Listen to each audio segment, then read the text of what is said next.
दोस्तों कहते हैं कि जमाने भर में मिलते हैं आशिक कई, मगर इस वतन से खूबसूरत कोई शर्म नहीं होता। नोटों में लिपट कर मरते तो कई हैं, मगर इस तिरंगे से सुंदर कोई कफन नहीं होता। सभी देशवासियों को 78वां स्वतंत्रता दिवस की बहुत बहुत बधाई और ढेर सारी शुभकामनाएं हैं। दोस्तों, आज इस 15 अगस्त हमारी स्वतंत्रता दिवस के पावन अवसर पर छत्तीसगढ़ के मुख्यमंत्री विष्णुदेव साय जी ने आम जनता के लिए क्या क्या घोषणा किया है और किया है या फिर नहीं, और इस वक्त प्रदेश के अलग अलग वर्गों की क्या क्या मुख्य मुद्दे हैं, इन सभी पहलुओं के बारे में हम इस वीडियो के अंदर बात करेंगे। इसलिए दोस्तों, आप इस वीडियो को अंत तक जरूर देखिए और इस पूरे मामले को अच्छे से समझने की कोशिश कीजिए। नमस्कार दोस्तों, मैं हूं आपका दोस्त लोकेश साहू और आप देख रहे हैं लोकेश छत्तीसगढ़िया यूट्यूब चैनल। आप सभी साथियों का हमारे चैनल पर बहुत बहुत स्वागत है। दोस्तों, जैसे कि आज पूरे देश भर में आज़ादी का जश्न मनाया जा रहा है, जश्न चल रहा है, और इसी बीच कई राज्यों के मुख्यमंत्रियों की तरफ से अपने अपने राज्यों के आम जनता के लिए कई छोटे बड़े घोषणाएं कर रहे हैं। इसलिए छत्तीसगढ़ की आम जनता भी ये जानना चाहती है कि हमारे मुखिया ने हमारे लिए क्या क्या ऐलान किया है। तो देखिए दोस्तों, अभी तक जब तक मैं इस वीडियो को रिकॉर्ड कर रहा हूँ, अभी 12 बज चुके हैं, 12:30 हो चुके हैं, और ये वीडियो करीब करीब 2-2:30 बजे तक आप लोगों के लिए बनकर तैयार होगी, यानी कि 2-2:30 बजे तक आपको देखने के लिए मिलेगा, क्योंकि 2-3 घंटे का समय लगेगा इसके एडिटिंग वगैरह में। और अभी तक सीएम का संबोधन भाषण समाप्त हो चुका है, और सीएम के आज के कार्यक्रम को भी देखेंगे तो सुबह 9 बजे से करीब करीब 11 बजे तक ही स्वतंत्रता दिवस के समारोह में पुलिस परेड ग्राउंड रायपुर में सीएम को रुकना था, और उसके बाद 11 बजे के बाद उनका जनसंपर्क विभाग के एक प्रदर्शनी उद्घाटन कार्यक्रम टाउन हॉल घड़ी चौक रायपुर में कार्यक्रम तय है, जहां पर सीएम पहुंच चुके होंगे। इसलिए दोस्तों, ये दावे के साथ कहा जा सकता है कि सीएम साय ने आज स्वतंत्रता दिवस के अवसर पर जनता के लिए कोई भी नया घोषणा नहीं किया है, बल्कि उसके सरकार की तरफ से अब तक 8-9 महीने में राज्य की जनता के लिए कौन कौन से काम किए गए हैं, उसी को जनता के समक्ष रखा गया है। सीएम ने सबसे पहले आज़ादी के ऊपर लंबा चौड़ा भाषण दिया, उसके बाद अपने कामों को गिनवाते हुए सबसे पहले बस्तर संभाग में कौन कौन से जन कल्याणकारी योजनाओं पर काम किया गया है, संचालन किया गया है, उसका उल्लेख किया है। उसके बाद किसानों के लिए प्रति एकड़ 21 क्विंटल 3100 रुपए के दर में धान खरीदी और एक मुश्त उसका जो है भुगतान किया गया है, उसका जिक्र किया है, और पूर्व के रमन सरकार के 2 साल के बकाया बोनस का जिक्र किया है। इसके अलावा भूमिहीन किसानों के लिए जो दीनदयाल उपाध्याय कृषि मजदूर कल्याण योजना के अंतर्गत 10,000 रुपए प्रति वर्ष सहायता राशि देने का निर्णय लिया गया है, उसका उल्लेख आज सीएम ने किया है।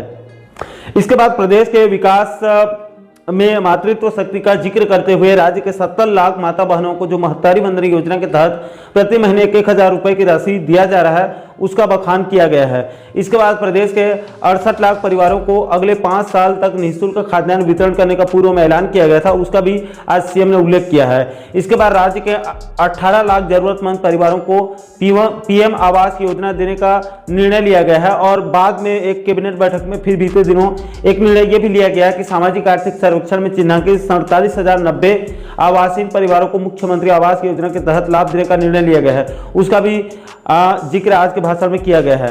इसके अलावा सरकारी डाटा अनुसार अब तक नल जल योजना के तहत राज्य के करीब करीब 39 लाख परिवारों को नल जल की सुविधा दिया गया है, उसका उल्लेख किया गया है। इसके अलावा सीएम ने स्वास्थ्य के क्षेत्र में आयुष्मान भारत योजना और शहीद वीर नारायण सिंह स्वास्थ्य योजना, इन दोनों योजनाओं के तहत प्रदेश के 77,20,000 परिवारों को 5 लाख रुपए तक निःशुल्क स्वास्थ्य सेवाओं का लाभ देने का जिक्र किया है। इसके अलावा बीते दिनों कैबिनेट बैठक में वन अधिकार पत्र हस्तांतरण के संबंध में एक महत्वपूर्ण निर्णय लिया गया था, उसका भी जिक्र आज के संबोधन में किया गया है। इसके अलावा राज्य के तेंदुपत्ता संग्राहकों के लिए 4,000 रुपए प्रति मानक बोरा को बढ़ाकर 5,500 रुपए यानी 5,500 रुपए किया गया है, उसका उल्लेख किया गया है। इसके बाद प्रदेश के आरक्षित वर्ग के युवाओं को यूपीएससी की निःशुल्क कोचिंग देने के लिए पूर्व में ऐलान किया गया था, उसका भी जिक्र आज के भाषण में किया गया है। इसके बाद राज्य में खेल सुविधा को बढ़ाने के लिए राज्य सरकार क्या क्या कर रही है, उसका भी जिक्र किया गया है। इसके बाद नई शिक्षा नीति के बारे में बताया गया है। इसके अलावा राज्य में पीएम श्री स्कूल के बारे में विस्तारपूर्वक बताया गया है। इसके बाद छत्तीसगढ़ उच्च शिक्षा मिशन के गठन का जिक्र किया गया है।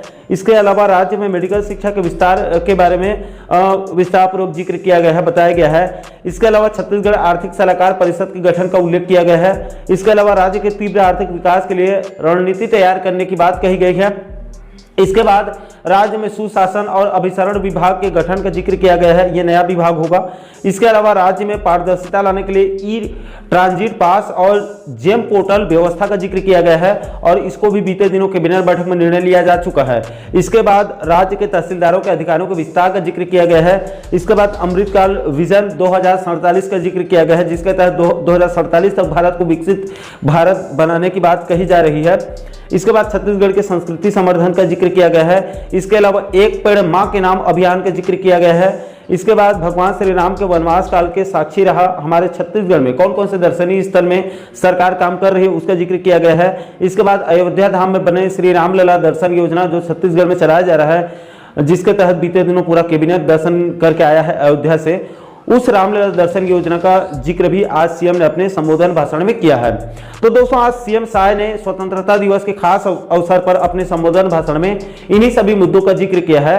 हालांकि दोस्तों आज सीएम ने प्रदेश के किसी भी वर्ग के लिए कोई भी नई घोषणा नहीं किया है, किसी भी वर्ग के किसी भी मांग को आज पूरा नहीं किया गया है। दोस्तों ऐसा नहीं है कि राज्य में कोई मुद्दा नहीं है। आपकी जानकारी के लिए बता दूं इस समय छत्तीसगढ़ राज्य के कर्मचारियों और पेंशनर्स की तरफ से केंद्र के समान 50% डीएडीआर और उसके एरियस राशि देने की मांग कर रहे हैं। इसके अलावा अनियमित कर्मचारियों की तरफ से लगातार नियमितीकरण की मांग किया जा रहा है। रसोईया स्वीपर कर्मचारियों की तरफ से 50% वेतन वृद्धि करने की मांग किया जा रहा है, जिसको खुद बीजेपी ने अपने घोषणा पत्र में वादा किया था। प्रदेश के किसानों की तरफ से राजीव गांधी किसान न्याय योजना की लंबित चौथी किस्त की मांग लगातार किया जा रहा है। इसके अलावा बेरोजगार युवाओं की तरफ से राज्य के अलग अलग विभागों के रिक्त पदों को भर्ती निकालने की मांग किया जा रहा है। इसमें सबसे ज्यादा 33,000 शिक्षक भर्ती का मामला बहुत गंभीर मुद्दा बन चुका है, जिसको खुद शिक्षा मंत्री बृजमोहन अग्रवाल जी ने बजट सत्र से ऐलान कर दिया था। लेकिन उस भर्ती को ठंडे बस्ते में डालकर शायद सरकार प्रदेश में युक्तियुक्तिकरण करने जा रही है, जिसका प्रदेश के सभी शिक्षक संगठन खुलकर विरोध कर रहे हैं। सरकार को नियमों में संशोधन करने की लगातार मांग कर रहे हैं। सीएम को आज इस युक्तियुक्तिकरण मुद्दे पर जनता को बताना चाहिए था और अपना स्टैंड क्लियर करने की सख्त जरूरत थी। इसके अलावा प्रदेश में लगातार ट्रांसफर से बैन खोलते हुए नई स्थानांतरण नीति लाने की मांग किया जा रहा है। इसके अलावा अनुकंपा नियुक्ति के तृतीय श्रेणी में भी जो 10% सीलिंग लगा है उसको भी हटाते हुए तृतीय श्रेणी के पदों पर अनुकंपा नियुक्ति का रास्ता साफ करने की लगातार मांग किया जा रहा है। इसको लेकर भी शायद सरकार को आज ऐलान करने की सख्त जरूरत थी। इसके अलावा प्रदेश के कई विभागों में वेतन विसंगति की समस्या है, लेकिन उस मुद्दे पर भी सरकार कोई भी बात करने के लिए जो है वो राजी नहीं दिख रही है। इस समय राज्य के अंदर अलग अलग संवर्ग में ऐसे कई सारे जरूरी मुद्दे हैं। सीएम साय को आज स्वतंत्रता दिवस के अवसर पर इन जरूरी मुद्दों को भी संज्ञान में लेकर सरकार के बजट के अनुसार कोई मांगों को आज पूरा करते हुए ऐलान करने की सख्त जरूरत थी। लेकिन आज इतने बड़े खास अवसर में, खास दिन में, स्वतंत्रता दिवस के खास मौके पर सीएम ने अपने लंबा चौड़ा भाषण में सिर्फ पुराने मुद्दों का जिक्र किया है, जिन कामों को अभी तक सरकार ने पूरा कर दिया है या काम चल रहा है। इसके अलावा कोई नया या फिर किसी भी वर्ग के जरूरी मुद्दों पर आज सीएम ने कोई बड़ा ऐलान नहीं किया है। दोस्तों सरकार के द्वारा स्वतंत्रता दिवस के खास अवसर पर सीएम के द्वारा दिए गए संबोधन भाषण पर आप लोगों की क्या राय है, नीचे आप लोग कमेंट बॉक्स में अपनी प्रतिक्रिया आप लोग जरूर दीजिएगा। और दोस्तों आप आगे भी प्रदेश के इसी प्रकार के महत्वपूर्ण मुद्दों पर, महत्वपूर्ण टॉपिक पर वीडियो देखना चाहते हैं तो आप हमारे चैनल को जरूर सब्सक्राइब कर लीजिएगा, ताकि आने वाले सभी नए वीडियो का नोटिफिकेशन आप लोगों तक तुरंत पहुंच सके। दोस्तों अभी के लिए फिलहाल इस वीडियो में इतना ही, मुझे दीजिए इजाजत। मैं मिलता हूं आपसे एक और महत्वपूर्ण मुद्दे के साथ, महत्वपूर्ण टॉपिक के साथ। तब तक के लिए जय हिंद, जय छत्तीसगढ़।